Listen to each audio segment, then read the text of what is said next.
Hello दोस्तों, video में हम दो एक्सक्लूसिव पोर्टफोलियोज आपके साथ शेयर करने वाले हैं जो कि लो टू मॉडरेट रिस्क प्रोफाइल के जो इन्वेस्टर्स हैं वो कंसीडर कर सकते हैं। ठीक है, अब देखिए यहां पर पहला पॉइंट है कौन कौन ऐसे इन्वेस्टर्स हैं जिनके लिए ये पोर्टफोलियो सही हो सकता है। अब देखिए बहुत इन्वेस्टर्स हैं जो इक्विटी में इन्वेस्ट करना चाहते हैं, बहुत सुना होगा उन्होंने अपने फ्रेंड्स से, कलीग से कि इक्विटी में बहुत अच्छा रिटर्न मिला है, लेकिन इन्वेस्ट करने का प्लान कर रहे हैं लेकिन पता नहीं है कि कैसे इन्वेस्टिंग शुरू किया जाए। पहला वो। दूसरे कि जो ऑलरेडी इक्विटी मार्केट में इन्वेस्टमेंट शुरू किया है लेकिन फिर भी उनको डायरेक्शन नहीं मिल पा रहा है। वो देखते हैं कि जैसे जून 4 को मार्केट अचानक से 8-9% भी गिर जाती है स्मॉल कैप में, और फिर वो देखते हैं कि अगले ही दिन मार्केट बहुत ज्यादा बढ़ जाती है, तो वोलेटिलिटी बहुत ज्यादा है और थोड़ा सा डायरेक्शन वो ढूंढ रहे हैं। ठीक है, नेक्स्ट है ऐसे इन्वेस्टर जो थोड़ा स्मूथ इन्वेस्टिंग एक्सपीरियंस चाहते हैं। ऐसा नहीं है कि उनको बिल्कुल गाड़ी 100-120 की स्पीड में भगाना है, वो चाहते हैं कि हमको इन्वेस्टिंग करना है शांति से, आराम से, हमको एक्सपीरियंस मिले। ऐसा नहीं है कि आंख बंद करके इन्वेस्टिंग में बिना डायरेक्शन के हम इन्वेस्टिंग करें। नेक्स्ट है लो टू मॉडरेट आपका रिस्क प्रोफाइल हो, तो आपके लिए ये जो पोर्टफोलियोज हैं जो दो मैं आपके साथ डिस्कस करने वाला हूं आपके लिए सही हो सकता है। नेक्स्ट, आप एग्रेसिव रिटर्न अगर आप चेज नहीं कर रहे हो, जैसे स्मॉल कैप्स है फॉर एग्जांपल, हमने देखा है कि लास्ट 5 ईयर्स में 23-24% का रिटर्न आया है, लास्ट 1 ईयर में 50% से भी ज्यादा बहुत सारे म्यूचुअल फंड्स ने रिटर्न दिया है, लेकिन वोलेटिलिटी भी बहुत ज्यादा है। जून 4 को जब मार्केट गिरी थी स्मॉल कैप्स बहुत ज्यादा गिरी थी। जब हम निफ्टी के साथ कंपेयर करें, निफ्टी सोच लीजिए इतना गिरा, स्मॉल कैप्स और ज्यादा गिरे। तो जो एग्रेसिव रिटर्न नहीं चाहते हैं उनके लिए। फिर भविष्य में अगर आपको रेगुलर इनकम चाहिए तो एसडब्ल्यूपी भी आप कंसीडर कर सकते हैं इन कैटेगरीज से। अब सोच लीजिए एसडब्ल्यूपी के लिए कभी भी कोई एक मिड कैप या स्मॉल कैप फंड इतना सही नहीं होता है क्योंकि वोलेटाइल वो बहुत होते हैं। ठीक है, तो कैटेगरीज हम डिस्कस करने वाले हैं, वहां पर आप एसडब्ल्यूपी या जो मंथली जो आपकी इनकम की जो प्लानिंग है वो भी आप कर सकते हैं। अगर आप रिटायरमेंट के करीब हैं, या सोच लीजिए अगर आपकी उम्र भी 50-55 ईयर्स के पास में है, रिटायरमेंट 5-10 ईयर्स के बाद में है, लेकिन आप अब इक्विटी में एक लार्ज सम प्योर इक्विटी में आपको इन्वेस्ट करने में थोड़ा सा घबराहट हो रहा हो कि मार्केट ऑल टाइम हाई है, क्या होगा, तो आपके लिए जो पोर्टफोलियोज हैं आपको हेल्प कर सकते हैं। तो ओवरऑल अगर आप देखेंगे ये जो पोर्टफोलियोज जो मैं डिस्कस करूंगा एफडी के कंपैरिजन में शायद ज्यादा रिटर्न दे, लेकिन रिस्क उससे भी थोड़ा सा ज्यादा हो सकता है। लेकिन अगर आप pure large cap, mid cap, small cap के साथ कंपेयर करें तो उससे कम रिस्क रहेगा, लेकिन यस उससे कम रिटर्न भी हो सकता है दोस्तों।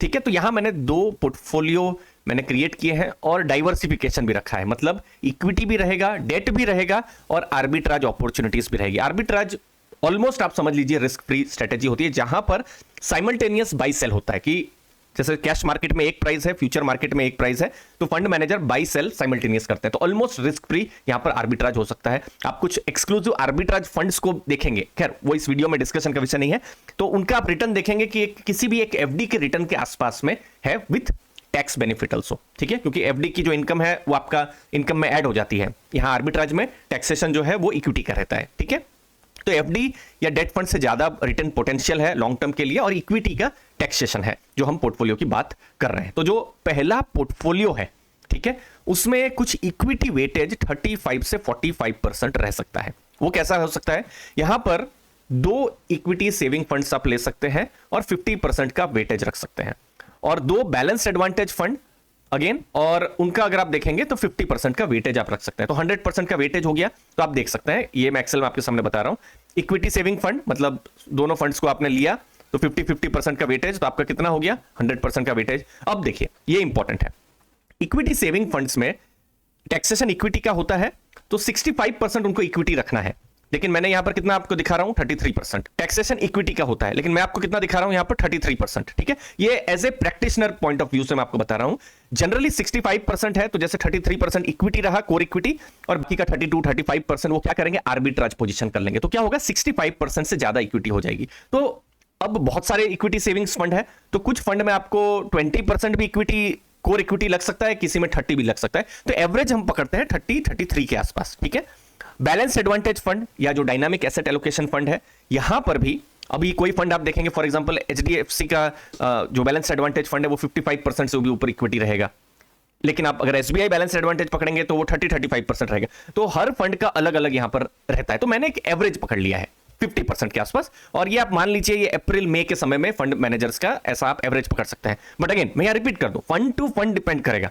ठीक है, कोई फंड 20-30% भी रख सकता है इक्विटी, कोई 60-70% भी रख सकता है, ये मैंने एक एवरेज ले लिया है। ठीक है, तो ये एवरेज अगर हम करते हैं तो हमारा ओवरऑल या जो नेट इक्विटी एक्सपोजर कितना आता है, 41% के आसपास में आ रहा है। बाकी 60% क्या होगा, डेट और आर्बिट्राज पोजीशन रहेगा। इसमें थोड़ा और एक दो हम परम्यूटेशन कॉम्बिनेशन करते हैं। कुछ इक्विटी सेविंग फंड हो सकता है 25% ही रखे जो इक्विटी कंपोनेंट है, कुछ बैलेंस एडवांटेज फंड है, हो सकता है सिर्फ 35 या 40% ही रखे इक्विटी कंपोनेंट, तब क्या होगा, कोर इक्विटी कंपोनेंट 30% हो सकता है। ठीक है, कुछ इक्विटी फंड्स मैंने देखा है कि 35% भी इक्विटी रखते हैं, और कुछ बैलेंस एडवांटेज फंड 70-80% भी रखते हैं, बट चलिए मैं यहां पर सिंपल 65% भी ले लेता हूं, तो यहां 50% भी हो सकता है। ठीक है, तो ओवरऑल मैं एक रेंज आपको मैं बताने की कोशिश कर रहा हूं कि एक रेंज अगर आप देखेंगे तो ये लगभग 35 से 45% का इक्विटी का ये पोर्टफोलियो है, जहां पर आपका कितना टोटल 4 फंड्स रहेगा, 2 फंड्स रहेंगे इक्विटी सेविंग का फंड, और बाकी के जो 2 फंड्स रहेंगे वो बैलेंस्ड एडवांटेज के फंड रहेंगे। तो फंड सिलेक्शन यहां इंपॉर्टेंट रहेगा, क्योंकि उससे क्या पता चलेगा आपको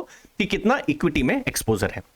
अब इक्विटी सेविंग पर एक और इंटरेस्टिंग चीज मैं बताता हूं। जैसे हमने देखा कि ये 25-30 या मैक्सिमम 35-40% तक इक्विटी रखते हैं। एडवांटेज क्या होता है, ये बहुत हाई रिटर्न शायद आपको नहीं दे, लेकिन नीचे मार्केट जाएगी।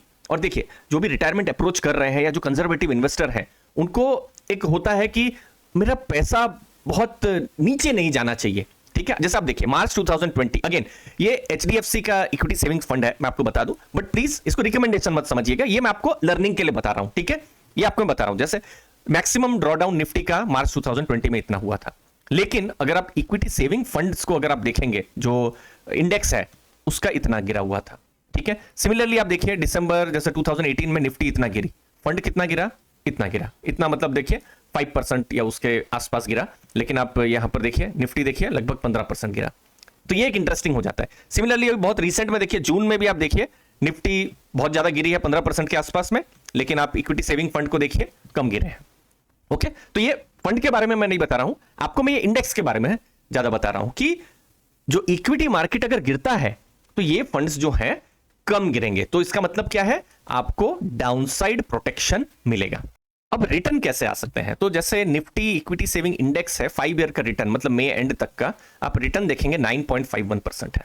ओके, और अगर आप जो बैलेंस फंड्स के या डायनामिक एसेट एलोकेशन के फंड को अगर आप देखेंगे तो जो उनका जो इंडेक्स रहता है Nifty 50 hybrid composite debt 50-50 index, maximum funds में ऐसा ही रहता है। ठीक है, तो उनका रिटर्न 11.63% है 5 ईयर्स में। ओके, अब हम प्योर इक्विटी के साथ कंपेयर नहीं कर रहे हैं। अभी प्योर इक्विटी में फॉर एग्जांपल मैं निफ्टी 500 को लूं और उनका 5 इयर्स का एक्सपीरियंस अगर हम रिटर्न देखें तो 17-18% के आसपास में है। प्योर स्मॉल कैप 23-24% रिटर्न है, लेकिन हमारा ऑब्जेक्टिव वो नहीं है। अगर निफ्टी ने 17-18% जो निफ्टी 500 ने रिटर्न दिया है, तो ऐसे भी दिन हमको देखने पड़े हैं जहां पर वो गिरा भी बहुत ज्यादा है। ठीक है, तो इसीलिए ये कैसा पोर्टफोलियो होगा जो आपको एफडी से थोड़ा हाई रिस्क रहेगा, लेकिन प्योर इक्विटी से थोड़ा लो रिस्क यहां पर रहेगा, आपको डाउनसाइड प्रोटेक्शन यहां पर प्रोवाइड करेगा। ठीक है, अब कैसा यहां पर रिस्क रहेगा, बैलेंस एडवांटेज फंड का अगर आप देखेंगे तो आइडियली थोड़ा ज्यादा रिस्क रहेगा इक्विटी सेविंग के कंपैरिजन में। इक्विटी सेविंग अगर आप देखेंगे तो इक्विटी भी रहेगा, आर्बिट्राज रहेगा, डेट भी रहेगा, और बैलेंस एडवांटेज ये डायनामिक एसेट एलोकेशन है, फंड मैनेजर के ऊपर होता है। ठीक है, और कुछ जगह में टैक्सेशन इक्विटी रहता है, कुछ फंड्स में टैक्सेशन इंडेक्सेशन के हिसाब से यहां पर रहता है। तो यहां पर फंड सिलेक्शन इंपॉर्टेंट हो जाता है, बट जस्ट ये जैसे मैंने आपको बताया कि 50% के आसपास में, but again fund to fund vary कर सकता है। कोई फंड का 60-65% प्योर इक्विटी भी हो सकता है, किसी फंड का 30 या 20% भी प्योर इक्विटी हो सकता है। ठीक है, क्योंकि बैलेंस एडवांटेज फंड हर फंड हाउस की अलग अलग स्ट्रेटेजी होती है। अब मैं आपको बताऊंगा पोर्टफोलियो 2, ये थोड़ा हाई रिस्क पोर्टफोलियो है। जैसे पिछले पोर्टफोलियो में 35-45% इक्विटी थी, इसमें इक्विटी शायद 50-60% आपका यहां पर रह सकता है। तो कैसा पोर्टफोलियो हो सकता है, equity saving fund 25%, balance advantage fund 25%, और यहां हमने इंट्रोड्यूस किया है नया कैटेगरी एग्रेसिव हाइब्रिड फंड। अब एक्सेल में भी इस कैटेगरी को हम देख लेते हैं, तो मैं यहां पर लिख देता हूं एग्रेसिव हाइब्रिड कैटेगरी। ठीक है, और इक्विटी सेविंग 25, फिर बैलेंस एडवांटेज 25 और 50% हम लोग का एग्रेसिव हाइब्रिड रहेगा। ठीक है, वेट कितना रहेगा, जैसे इक्विटी का चलिए यहां 33% 50 है, इनका वेट अराउंड 70-75%। अगेन ये मैं प्रैक्टिशनर्स पॉइंट ऑफ व्यू से मैं बता रहा हूं। ठीक है, जनरली मैक्सिमम फंड्स में हम ऐसा देखते हैं, डेफिनेशन के हिसाब से 65-80% के आसपास होना चाहिए, बट जनरली फंड्स हम देखते हैं 70-75% के आसपास रहता है। ठीक है, चलिए मैं एक बीच का नंबर से 72% ले लेता हूं। ठीक है, तो इस केस में कितना हो रहा है आपका टोटल इक्विटी वेटेज, कुछ 56% के आसपास में हो रहा है। अगर मैं 70% कर दूं तो भी कोई बहुत फर्क नहीं पड़ेगा, 75% भी करने से बहुत फर्क, मतलब आप ऐसा समझ सकते हैं 55 to 60% या फिर थोड़ा सा कम भी ये जा सकते हैं। ठीक है, तो ये थोड़ा हाई रिस्क यहां पर पोर्टफोलियो, बट यस रिटर्न भी ज्यादा आ सकता है, क्योंकि देखिए जैसे निफ्टी सेविंग जो है, इक्विटी सेविंग वाला इंडेक्स 9.5% 1% रिटर्न है, जो बैलेंस एडवांटेज का 11.63% रिटर्न है, और ये जो इंडेक्स है इसका रिटर्न 12.75% का यहां पर रिटर्न है। बट अगेन चूंकि 100% इक्विटी नहीं है तो ये बीट नहीं कर पा रहा है जो कि निफ्टी 500 का इंडेक्स है। बट अगेन हमारा ऑब्जेक्टिव है ही नहीं कि हम प्योर इक्विटी के साथ कंपटीशन करें। ये कौन इन्वेस्टर्स हैं जो कि कंजर्वेटिव है, लो टू मॉडरेट हाई रिस्क वाले इन्वेस्टर्स हैं। तो वो इन्वेस्टर्स बिल्कुल थोड़ा शायद घबरा रहे होंगे कि अरे मैं पूरा इक्विटी में चला जाऊंगा, कल मार्केट गिर गई 20% 25% तो क्या होगा। तो वो इन्वेस्टर्स जिनको डाउनसाइड में भी प्रोटेक्शन मिले, तो ये जो पोर्टफोलियोज हैं उनको हेल्प कर सकते हैं दोस्तों। तो लास्ट में हमने 2 पोर्टफोलियो के बारे में बात किया। पोर्टफोलियो 2 जो है उसका रिटर्न पोटेंशियल ज्यादा है पोर्टफोलियो 1 में, लेकिन यस थोड़ा वोलेटिलिटी या रिस्क जो है वहां पर ज्यादा हो सकता है, क्योंकि एग्रेसिव हाइब्रिड फंड्स हैं उनमें जनरली इक्विटी कंपोनेंट आपको ज्यादा देखने को मिलेगा 70-75% के आसपास में। ओके, एक और चीज मैं आपको बता दूं, ये जो इक्विटी वेट्स जो है ये फंड टू फंड डिफर करेंगे। ये जो मैंने आपको बताया सिर्फ एज ए प्रैक्टिशनर्स पॉइंट से बताया कि जनरली हम देखते हैं मैक्सिमम फंड का 30% के आसपास इक्विटी सेविंग या फिर बैलेंस का 50 के आसपास। ठीक है, वो ध्यान में रखना है आपको। ओके, इसलिए इंपॉर्टेंट क्या हो जाता है, स्कीम आइडेंटिफिकेशन।